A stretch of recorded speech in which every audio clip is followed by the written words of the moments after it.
now, there's just so much happening in our world. So much at stake at the start of every morning. And that's right. Good Morning America. We're right here, and we got you. We got you. We got you. Good morning, Augusta. This week will start out chilly, some very cold mornings and cool afternoons. Also plenty of sunshine in store with mostly dry conditions and a warm-up happening each day. I'll have all those details coming up. Right now on News Channel 6 at 11, the body of a missing Augusta man discovered in Aiken County. We have those details. Plus, former President Jimmy Carter now in hospice care for 1 year. What those close to him say about this milestone in his life. And February is Black History Month. And now the Godfather of Soul is being honored with a new documentary. We sit down with the creators. Your News at 11 starts right now. Live from Television Park, this is WJBF News Channel 6 at 11.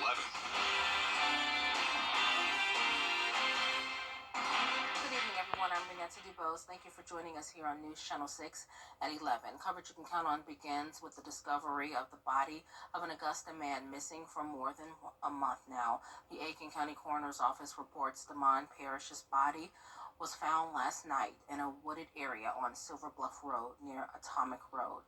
Parrish was reported missing January 8th and was last active on social media on January 9th. The coroner's office, along with the Aiken County and Richmond County Sheriff's offices, are investigating Parrish's death.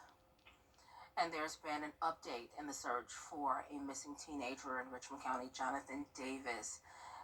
Sheriff's office says Davis has been found and he has returned home safely. It's now time for our first look at your weather with meteorologist Jennifer Tracci. Hey, Jenna, how's it looking this evening? Hey, Renata. Well, it was a cool Sunday, and now it is pretty cold outside. Here's a live look at our Terry Lambert Hyundai Skyview cam over at Washington Road. Today, we had a chilly morning and really stayed pretty cool all day long. Notice our high was only 50 degrees. That is 14 degrees below our average, and our low was around average at 39. And right now, as we take a look at those temperatures, we're already in those upper 30s. 36 in Augusta, 37 in Barnwell, Millen at 39.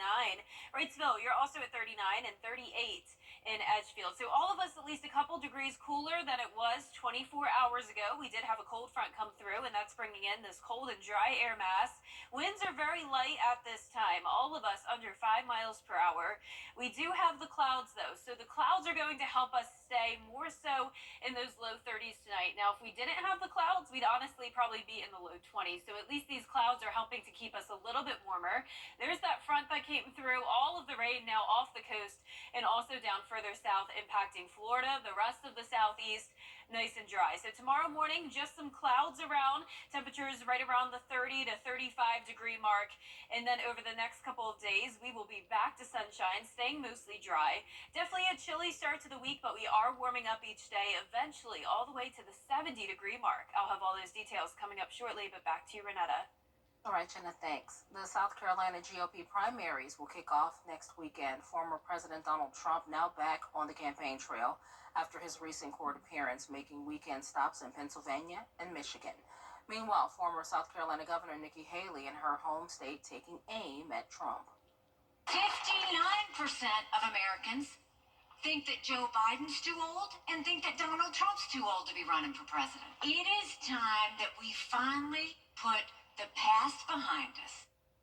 A new poll from the Citadel's Political Science Department says Trump is leading Haley by 33% ahead of the South Carolina primaries. Trump will be making a stop in South Carolina for a rally just a day before the primaries, and Haley's bus tour will stop in North Augusta on Wednesday.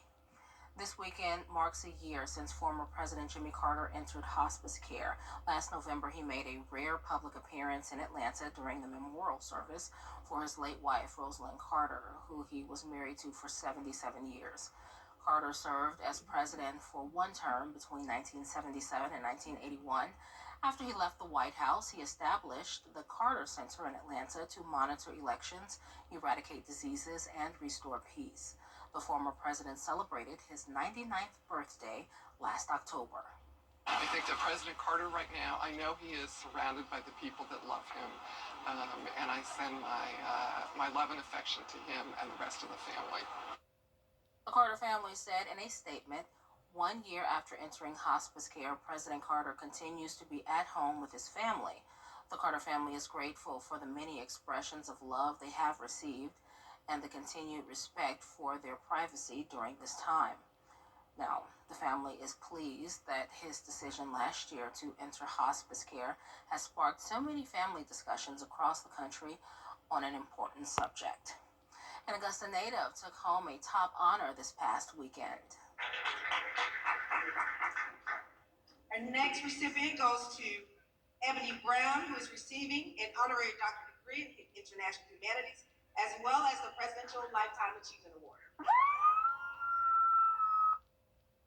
Congratulations goes out to Dr. Ebony Brown. She caught the attention of the White House for the program Brown Girls Code. She founded it in 2019. The program helps expose girls of color to STEM-based fields and coding.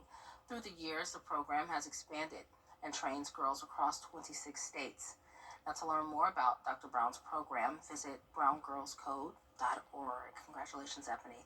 This week, we will share with you some of the CSRA's Black history, with Augusta's Payne College being a big part of the city's past. You may know Payne College to be a choice for higher education, but more than 100 years ago, this campus was shared with high school students who attended Payne Institute. Many pivotal figures have derived from the laboratory school despite the challenge for a fair chance at higher education. Payne College historians assure the foundation of Payne's legacy will continue to progress from staff to students.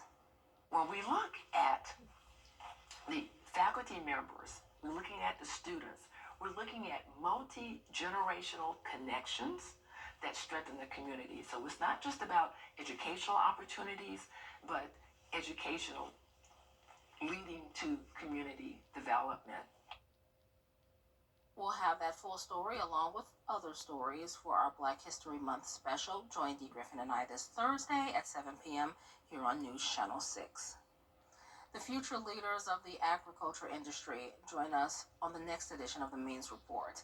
They are seniors at the South Carolina Governor's School for Agriculture. They're gearing up for their annual Ag Fest. It's a chance for you to find out what their school is all about and for them to show off their skills. I'm kind of have my career aspirations in vet science and hoping, to go vet school. Actually, because I was over here at the governor's school, I got introduced to Mississippi State and their vet school and their advisors, and in that way, at AgFest, I'll actually, be showing my own hogs and then show for another breeder in South Carolina. But especially, disease prevention and, just keeping our animals and livestock producers as the top quality in South Carolina and across the U.S., just to that top standard. We will also take a look at the new Healthy Georgia report from Augusta University. Find out how Georgia's wellness compares to the rest of the country. The Means Report tomorrow afternoon at 12:30 right here on News Channel 6. And some cold mornings in store. We will be near or below freezing over the next few days, and going up all the way into the upper 40s into Friday morning, and then some cooler temperatures over the weekend as well. But highs will be around 70. I'll have all those details coming up after this break.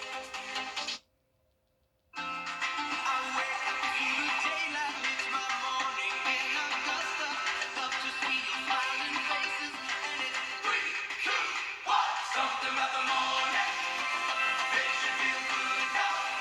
You know that I love you. Good morning, Augusta.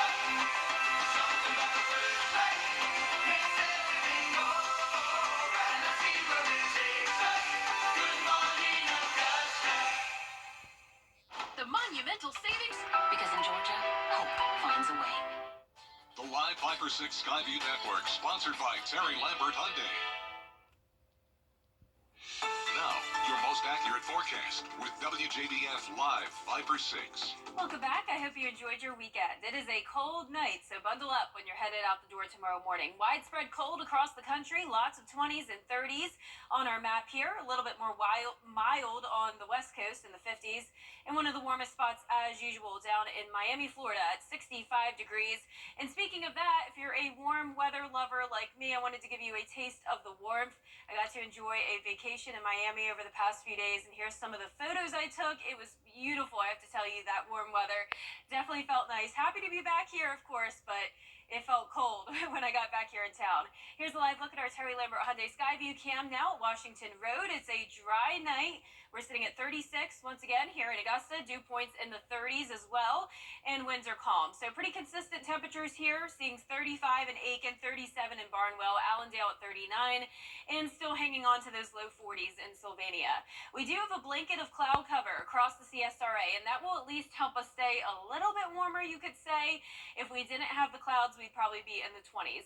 Cold front to our south, along with the rain associated with it. Most of the southeast dry, but Florida has been dealing with a lot of rain all the way down in Miami as well. Ongoing showers over the past couple of days. For us, not expecting any rain tomorrow, but we will have some clouds in the morning. Temperatures starting out cold and warming up only to around the 60-degree mark at the 4 o'clock hour. And at that point, we'll be back to sunshine. Here's a look at Futurecast tomorrow at 5 a.m. There's the clouds I'm talking about. Now, we can't rule out the possibility of a few sprinkles here and there tomorrow morning, but overall keeping those rain chances under 20%. And by 4 o'clock, all those clouds push off towards the east. Now let's jump ahead to Friday. That's when we'll have our next chance of rain. We're going to have a cold front swing through, and this will bring some morning showers. So this is 5 o'clock Friday morning. Definitely a very light rain, really won't cause many impacts to your morning commute.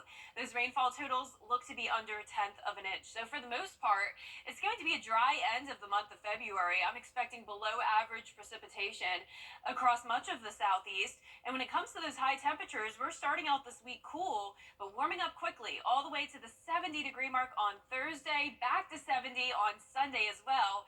And hang on until we get to the 10-day forecast, because I have a surprise for next week as well if you like the warmer temperatures. So I'm expecting us to be either above average or near average when it comes to those temperatures to end the month. But for tonight, definitely below average. Some of us even into the upper 20s. Highs tomorrow will be in the upper 50s to around 60 degrees. And here's that 10-day forecast. Mostly sunny and dry conditions this week. 30% chance of rain Friday morning. The rest of the week nice and dry. A beautiful weekend. And then here's what I was talking about on the 10-day. Lots of 70s in store. 73 next Monday through Wednesday. And we'll be right back. WJBF To go President's Day sale and bonus coupons end Monday. The CSRA. It's full of interesting people and plenty of stunning sights to see. Join Brendan Dawson as he hits the road. Your hometown road trip. Wednesdays at 12:30 on WJBF News Channel 6. The WJBF Live Viper 6 Skyview Network is sponsored by Terry Lambert Hyundai. Low prices, big selection, and committed to quality customer service. His own James Brown will be featured in an A&E documentary starting tomorrow. So we sat down with the show's director, Deborah Riley Draper, and its producer and the daughter of the godfather of soul, Deanna Brown Thomas. Here's that exclusive interview. It didn't look like he was gonna come through, but then all of a sudden, he was alive. We have a new documentary that's coming out soon about James Brown, your dad. Tell me a little bit about what this means to have your dad on the main stage once more. Wow, let me tell you something. It's amazing because this is like a birth to the new generation of James Brown. They get to really learn who James Brown was, and in a lot of sense still is, because he is still the most sampled artist in hip-hop today. And so that's the best part about this for me, is that this generation, and then those of us that did grow up and love James Brown, will be able to see some new stuff. They'll be able to see some rare footage and hear some rare audio that my nice sorority sister here, Deborah, has put together as the director of this documentary. And one thing about my dad is he actually kind of narrates. That's what she able to hook it up. Like, he narrates this documentary, and he talks about controlling his own destiny. And I think that's so important for young folks to be able to understand that you can find, follow, and control your own destiny. Good music and a lesson behind it as well. Yes. Deborah, what will we see in this documentary? What's different? What's new about James Brown? Well, I think Deanna just kind of shared this. This is the lived experience of a black man in America. So we look at him in his entirety, not just the music, but every element of what went into making the James Brown we all know and love. So there's some surprises of some new footage. There's some photos you've never seen. But what we wanted to do was actually stitch together your father's voice so he can help us understand who he was, as opposed to us giving you a documentary. We kind of created this canvas where Mr. James Brown can tell you his life in 4 episodes. So from when he was born until he passed away, you get to see everything in its totality. And for me, as a black woman born and raised in Georgia, that's the lens I bring to this story. So my perspective is that of someone who understands the South and who understands what it is to come from Augusta and become a global icon. And I'm glad you mentioned that. James Brown is a global icon, but Augustans, we love to see Augusta. What will we see Augusta in this documentary? You will see some familiar faces from Augusta. You will see some familiar places from Augusta. We love that. We love seeing Augusta. And how can we see this film? Where will it be? How can we tune in? When will we be able to see it again after when it airs on Monday? Well, I'm Deborah Riley Draper, the director, and I happen to be sitting next to one of the producers, Dr. Deanna Brown Thomas. So I want to make sure we understand that it was important to me that someone who actually knew James Brown intimately as a father, but also as an employer. You did work for him. You did work for him too. I got fired a couple times. No, you did not. Yeah, I did.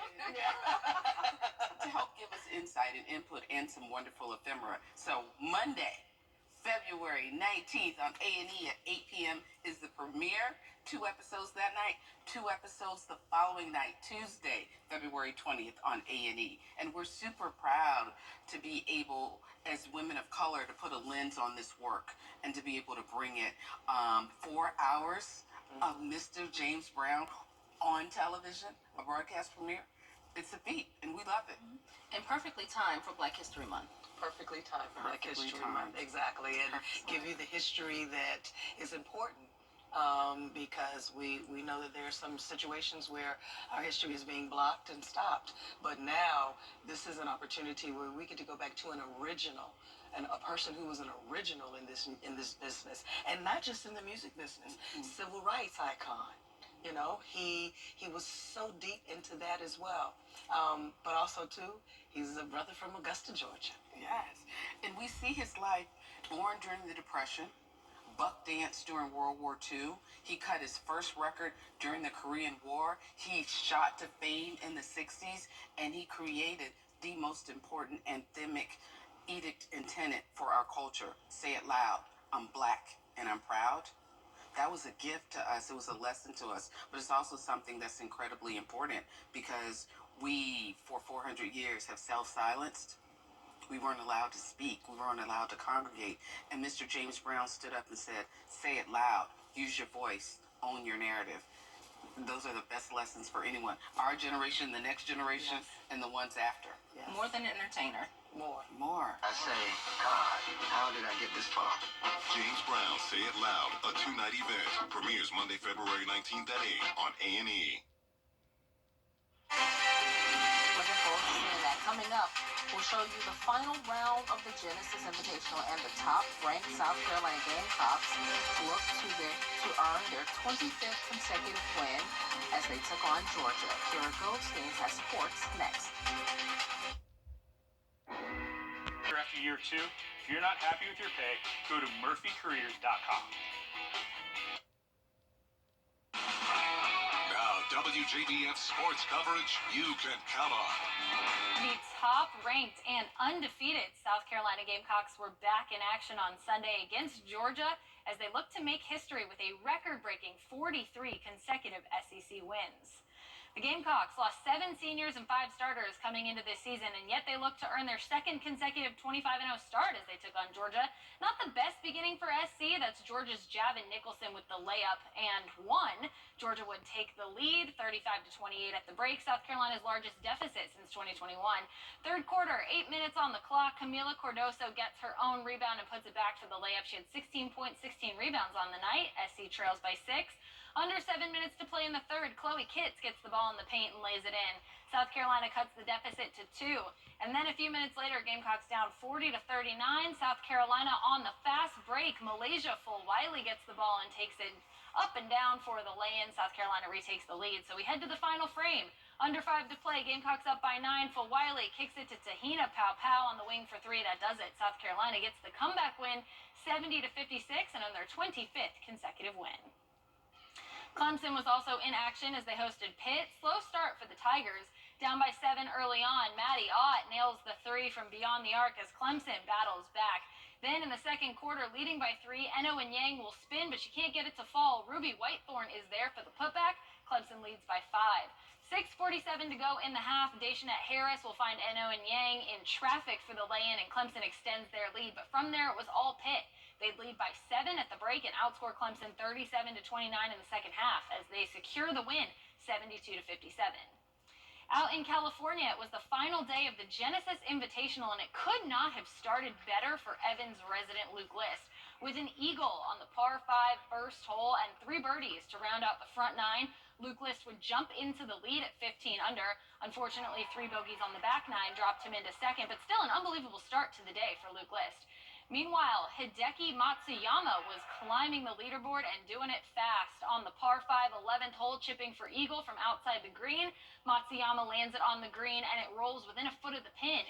He would tap in for birdie and improve to 13 under par. Then just 2 strokes off the lead on the par 4 12th hole, Matsuyama putting for birdie. He'll get the 46-foot putt to fall. Just incredible. That's 3 straight birdies for Hideki Matsuyama, and he's tied for second. Over on the par 3 16th hole, tied for first now, here's Matsuyama's tee shot. The ball lands within 6 inches of the hole. Matsuyama's shot actually almost rolls in for an ace. Just unbelievable placement. He'd tap in for another birdie and drop to 16 under, where he would hold the lead for the remainder of the tournament, ultimately finishing at 17 under par. So with that, let's get a visual of the final leaderboard. Hideki Matsuyama there birdied half the course to finish at 17 under, jumping up 6 spots to secure that victory. 3 shots behind him is Will Zalatoris and Evans resident Luke List. They finished tied for second at 14 under. And then we have Cantlay, Hadwin, and Shoffley. They finished at 13 under. And finally, Russell Henley, the former Georgia Bulldog, finished at 5 under. Another incredible tournament at the Riviera Golf Club. A big congrats to Hideki Matsuyama, the winner of the 2024 Genesis Invitational. That does it for sports. Renetta will send it back to you. Here are thanks. Coming up, brides moving away from the traditional white dress. We have those details after the break. B&K Grading and you'll love. Get them before they're gone. The Live 5 for 6 mobile app. Download it today. 2024 is the year of the blushing bride. More brides are choosing to wear shades of pink on their wedding day instead of the traditional white. The key is knowing your skin tone and seeing which shade of pink works best against your complexion and hair color. If you're bold enough to choose a color like pink, you want to choose a style that stands out, such as dresses with tulle, lace, or frilly bottoms. I don't think this is anything new, though. This has been going on for a while. Right. Yeah, this isn't 2024. Yeah, and I wonder like 1984. Why just pink? Like, I feel like it's not just pink either. I It's feel all like it's different champagne colors. Yeah. or other colors. Yeah, it's Jenna, what color will you be wearing? white. You're not going for Just you're not blushing. white. No blushing bride for me. But, you know, no hate. I like it. Our 10-day forecast looking pretty good this week. We'll be chilly tomorrow. Low 30s, warming up to 60. Clouds in the morning, then sunshine the rest of the week. Next chance of rain will be Friday. Also warming up to near 70 degrees later on this week. Yay, sunshine. Looking forward to that. Thanks for watching. We'll see you next weekend.